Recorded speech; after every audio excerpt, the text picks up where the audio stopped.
Hello bachchon, let's see this question. The question says that if I1 is equal to integration 0 to pi by 2 cos square x upon 1 plus cos square x dx. Okay, now we have given I2. Okay, I2 हमें दिया हुआ है I2 is equal to 0 to pi by 2 sin square x dx upon 1 plus sin square x.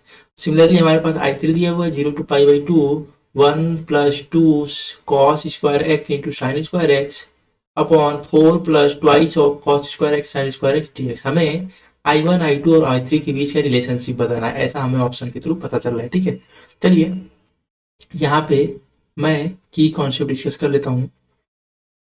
तो हमारे पास जो की concept होता है, एक इंटीग्रेशन का, अगर डेफिनेट इंटीग्रेशन का एक मैं आपको की कॉन्सेप्ट बताऊं, वो होता है अगर आपके पास एफ एक्स ऐसे दिया हुआ है जिसकी लिमिट ए से बी है, तो आप ऐसे लिख सकते हैं, ए से बी लिमिट तो रहेगी ही, साथ ही साथ इसको लिख सकते हैं ए प्लस बी माइनस एक्स और डी एक्स. इस तरीके से आप लिख सकते हैं. ठीक है, ये एक तरीके का हमारा की कॉन्सेप्ट है जो कि यूज होता है. चलिए, ये तो हमें मिल गया की कॉन्सेप्ट. अब चलिए प्रॉब्लम में आते हैं और हर एक पार्ट को हम डिराइव करते हैं. ठीक है, तो जैसे जैसे हम डिराइव करेंगे, देखिए I1 हमारे पास क्या दिया हुआ है.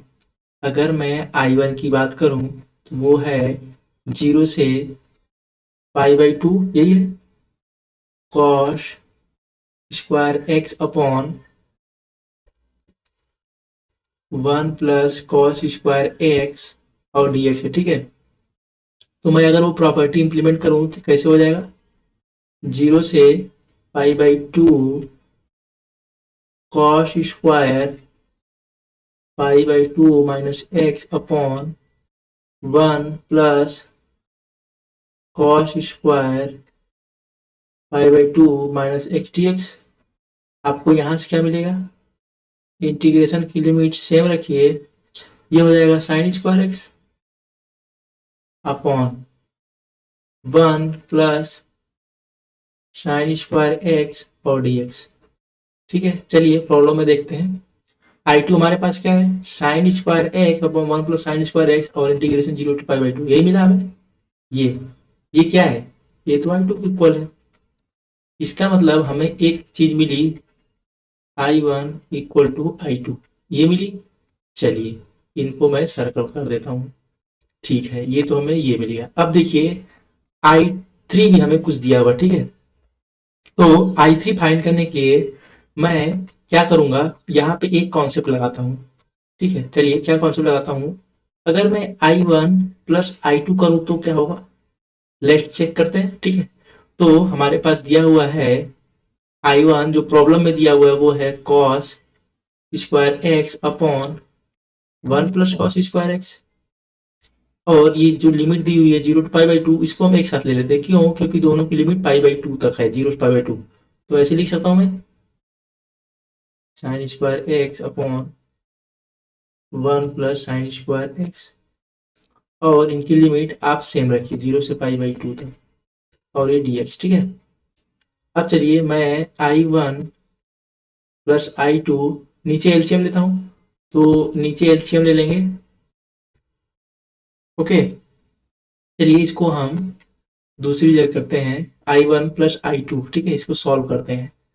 तो देखिए I1 प्लस I2 हमें ऐसे दिया होता, मैं एलसीएम ले रहा हूं. ठीक है, तो देखिए नीचे क्या आएगा हमारा, नीचे हमारा आएगा 1 plus sign square x into 1 plus cos square x, यही आएगा. ओके, और इधर अगर मैं बात करूं, वो आ जाएगा sign square x into 1 plus cos square x, ये हो जाएगा प्लस, यहाँ पे हमारे पास है cos square x 1 plus sign square x, यही होगा. और हमारे पास जो दिया हुआ है dx और इसकी जो इंटीग्रेशन की लिमिट वगैरह दी है वो हम सेम रख दे रहे हैं. तो देखिए I1 प्लस I2, ये दोनों भी इक्वल है, तो इसको मैं 2I1 लिख सकता हूँ और 2I2 भी लिख सकता हूँ. ये आप समझ रहे हैं मैं क्या कर दिया.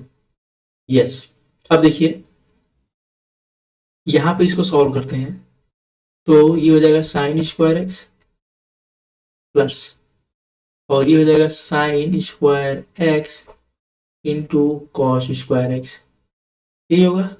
यस। नेक्स्ट हमारे पास है प्लस, ये तो हमारा मल्टीप्लाई हो गया, नेक्स्ट वाला टर्म मल्टीप्लाई करते हैं, cos square x plus sign square x और कॉस स्क्वायर एक्स। नीचे वाले टर्म को भी आप मल्टीप्लाई कर दीजिए, ये dx हो जाएगा, और यहाँ 0 से π/2 इसको कर दीजिए 1 plus cos square x plus sign square x, वो तो मान लीजिए 1 हो जाएगा, लेकिन फिर भी हम इसको आपके सिंप्लिसिटी के लिए लिख दे रहे हैं, और ये हो जाएगा sign square x into cos square x, यही होगा। ओके, अब चलिए देखते हैं 0 से π/2, यहाँ पे हमारे पास देखिए कुछ बन रहा है क्या, एक तो ये साइन स्क्वायर एक्स और एक कॉस स्क्वायर एक्स, क्या बन गया 1, ठीक है। तो ये हो गया 1 plus 2 times of sine square x into cos square x बनेगा ऊपर, और देखिए नीचे क्या बना, ये 1 ऑलरेडी है, ओके 1 लिख देता हूँ, ये sign square x plus cos square x plus 1 plus sign square x cos square x और ये dx। चलिए I3 को चेक करते हैं, I3 हमारे पास है क्या। तो अगर मैं I3 चेक करूं तो देखिए क्या है हमारे पास, I3 हमारे पास 1 plus twice of cos square x sine square x, upper में तो हमें यही मिला, नीचे देखिए, नीचे है 4 plus twice of cos square x sine square x, ये ओके, नीचे 4 है, ठीक है, यहाँ हमें 2 है plus sign square x cos square x, okay. चलिए यहाँ मैं लिख दे रहा हूँ I1 plus I2।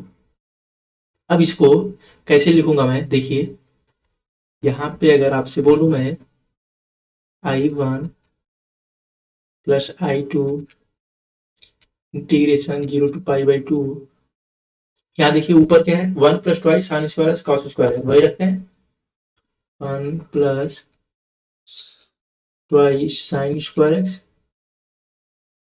Cos square x upon नीचे, नीचे मैं क्या करूंगा, हमारे पास है 2 plus sign square x cos square x, यही है, 2 से मल्टीप्लाई कर दूंगा, ठीक है, तो क्या हो जाएगा 4 plus 2 sign square x cos square x, और 2 से मैंने मल्टीप्लाई किया है तो 2 से यहाँ पे हमने 2 से इधर मल्टीप्लाई किया है, तो ऊपर भी 2 से मल्टीप्लाई करना पड़ेगा, मैं उस 2 को बाहर ले लिया ऊपर साइड में, ठीक।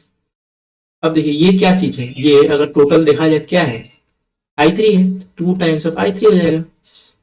तो मैं यहाँ से क्या आपको दिखा रहा हूँ वो है I1 plus I2 2 times of I3, तो इसको मैं लिख सकता हूँ 2 times of I1 2 times of I2 2 times of I3।